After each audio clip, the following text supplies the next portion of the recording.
Bonjour et bienvenue dans cette deuxième vidéo de la série Mouvements et interactions consacrée aux interactions gravitationnelles et électrostatiques. Alors on commence par l'interaction gravitationnelle dont la loi a été énoncée par Newton en 1687. Alors cette interaction elle a déjà été vue en seconde, donc je vous conseille éventuellement d'aller revoir la vidéo correspondante qui s'affichera en haut à droite qui parle interaction et force. Alors cette interaction elle a toujours lieu entre deux systèmes deux corps A et B qui ont une masse. Et elle va toujours être attractive, comme on va le voir sur le schéma après. Une interaction, ça signifie toujours deux forces, une qui s'exerce sur A et l'autre qui s'exerce sur B. C'est le troisième principe de Newton. Et ici, on va s'intéresser donc à une de ces forces qui est celle exercée par A sur B. Donc il y a son point d'application qui va être le centre de gravité. Ici, comme elle est exercée sur B, ça sera le centre de gravité de B. Cette force va être portée par la droite qui passe par les centres de gravité de A et B. Et son sens sera de B vers A, puisqu'elle est attractive. On va la représenter en vert ici sur le schéma. Alors son expression vectorielle, la voici. Donc f de A sur B, c'est moins G fois la masse de A fois la masse de B, divisé par D au carré, on va expliquer ce que c'est après, fois le vecteur UAB. Ce vecteur UAB, il est ici, c'est un vecteur unitaire, donc dont la norme vaut 1, qui est porté aussi par la droite AB, et cette fois-ci qui va de A vers B.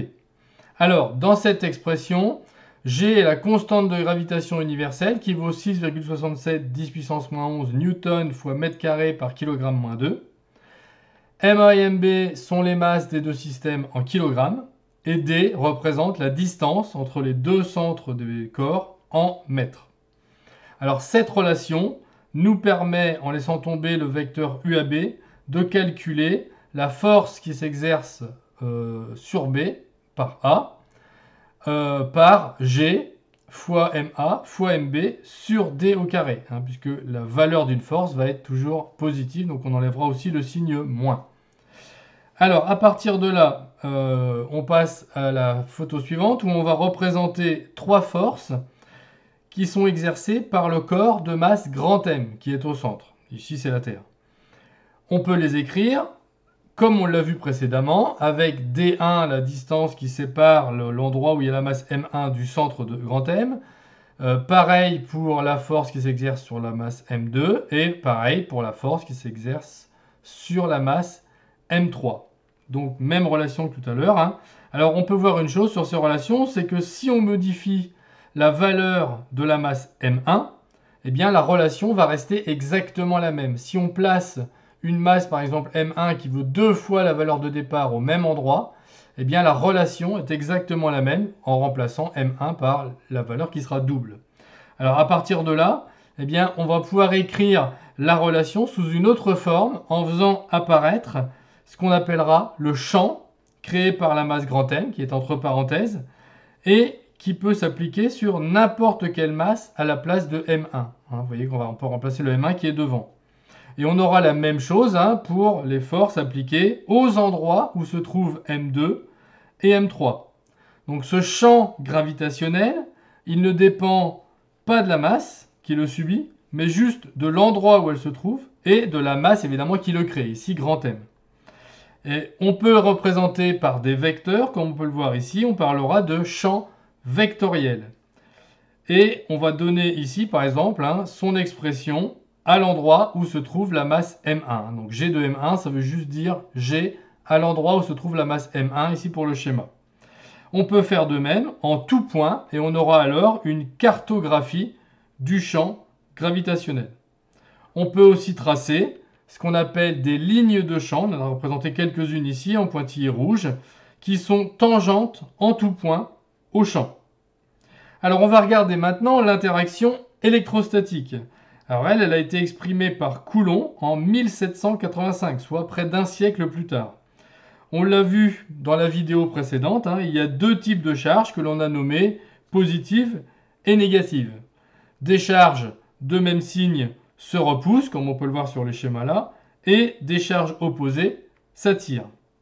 Alors, la force exercée par le corps A chargé sur le corps chargé B peut donc s'écrire de la façon suivante. On verra après hein, que c'est très analogue à la force de gravitation. Alors dans cette force, on retrouve QA et QB qui sont les charges en coulombs, c'est l'unité, hein. Évidemment avec un signe, hein. QA et QB peuvent être soit positifs, soit négatifs. Petit d, la distance entre les charges A et B, toujours en mètres. UAB, c'est toujours le vecteur unitaire porté par la droite AB et allant de A vers B. Et enfin, la constante de Coulomb, hein, qu'on note petit k ici, mais qui vaut 1 sur 4 pi epsilon 0, ou encore 9,0, 10 puissance 9, newton, mètre carré, Coulomb moins 2. On peut définir, hein, comme pour l'interaction gravitationnelle, un champ créé par la charge A. Donc on l'écrit de cette façon-là. Toujours pareil, hein, on va décomposer l'expression de la force et la mettre sous cette forme-là, en sortant la charge QB qui va subir le champ créé par la charge A. Donc ce qu'on a entre parenthèses, c'est donc ce qu'on appelle le champ électrostatique et qu'on va noter en général E, donc avec un A pour expliquer que c'est A qui le crée, et B pour dire que c'est à l'endroit où se trouve la charge B. Alors il y a deux représentations hein, ici pour le champ, hein, puisque on a un pour une charge négative et un autre pour la charge positive. Alors j'en profite aussi pour dire, comme pour le champ gravitationnel ou la force gravitationnelle, hein, on peut calculer la valeur de la force hein, en ne tenant pas compte ici du vecteur UAB puisque sa norme vaut 1. Et donc la norme de la force, ça sera K fois QA fois QB sur d au carré. Évidemment, attention de respecter les unités signalées précédemment.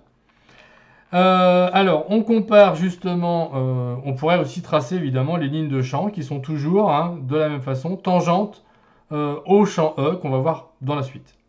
Alors, on va conclure en comparant les deux. Hein, donc, ce sont tous les deux des interactions qui ont lieu entre deux corps. L'un pour des corps chargés à droite, électrostatique, et l'autre pour des corps qui possèdent une masse à gauche, gravitationnelle. Les expressions des forces sont similaires, hein, soit avec une masse MA et MB des deux corps, soit avec la charge QA-QB des deux corps. On peut définir pour les deux un champ qui va être créé soit par une des masses pour le champ gravitationnel, soit pour une des charges pour le champ électrostatique. Voici les expressions. Et on peut voir les lignes de champ, donc à gauche pour le champ de gravitation, à droite pour le champ électrostatique, évidemment deux possibilités en fonction de si la charge au centre est positive ou négative, hein, puisqu'on aura à ce moment-là soit des forces attractives, soit des forces répulsives. Voilà, c'est tout pour cette vidéo. Je vous remercie. Au revoir.